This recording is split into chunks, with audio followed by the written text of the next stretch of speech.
कोई व्यक्ति दूसरे का अपमान क्यों करता है? क्या आपने कभी विचार किया है? वैसे तो हम भी बिना कारण बहुतों का अपमान करते हैं। हमारा अपना अपमान भी बहुत बार होता है। संसार का सारा व्यवहार एक दूसरे का अपमान करने पर टिका है। जैसे पति अपनी पत्नी का अपमान करता है, पिता अपनी संतानों का अपमान करता है, नौकरी देने वाला अपने नौकर का अपमान करता है, अर्थात जो भी बलवान है वो निर्बल का अपमान करता है। यदि हम शक्तिमान हैं तो अपमान के बदले में लड़ाई करते हैं, और यदि लड़ने की शक्ति नहीं होती तो हम अपमान सह लेते हैं, स्वयं को निर्बल और असहाय मान लेते हैं। हमें छोटे होने का एहसास होता है। ऐसा प्रतीत होता है जैसे हमारी आत्मा कुचली गई हो।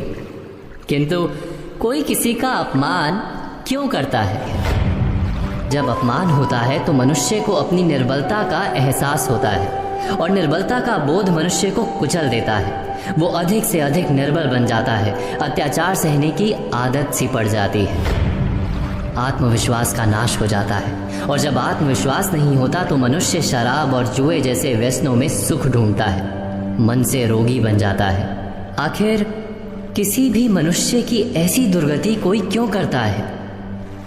अपमान करने वाला वास्तव में क्या सिद्ध करना चाहता है?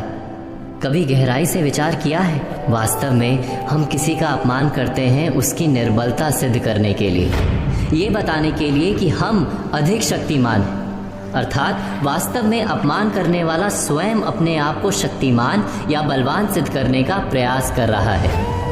अपमान करने वाला हकीकत में अपनी शक्ति से आश्वस्त नहीं है, उसे अपनी शक्ति पर भरोसा नहीं है।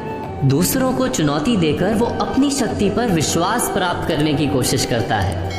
क्या ये सच नहीं? जब हम किसी का अपमान करते हैं तो वास्तव में इतना ही प्रकट करते हैं कि हमें अपने बल पर भरोसा नहीं।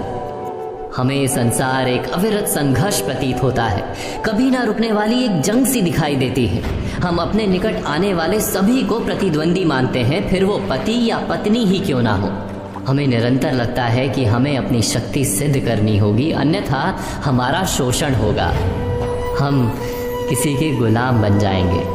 किंतु क्या हमने कभी विचार किया है कि दूसरों को प्रतिद्वंदी अर्थात दुश्मन मानने के बदले कलीग मान लें, हमारी सहायता करने वाले सहयोगी मान लें, अर्थात दूसरे व्यक्ति को प्रेम करें तो उसका अपमान करना आवश्यक ही नहीं होगा। किंतु प्रेम करने के लिए आत्मविश्वास आवश्यक है। जिसे अपनी शक्ति पर विश्वास नहीं, वो प्रेम कर ही नहीं सकता। अर्थात जिसका हृदय आत्मविश्वास से भरा होता है, ना वो अपमान करता है, ना अपमान को स्वीकार करता है। क्या ये सत्य नहीं? इस तथ्य पर विचार अवश्य कीजिएगा।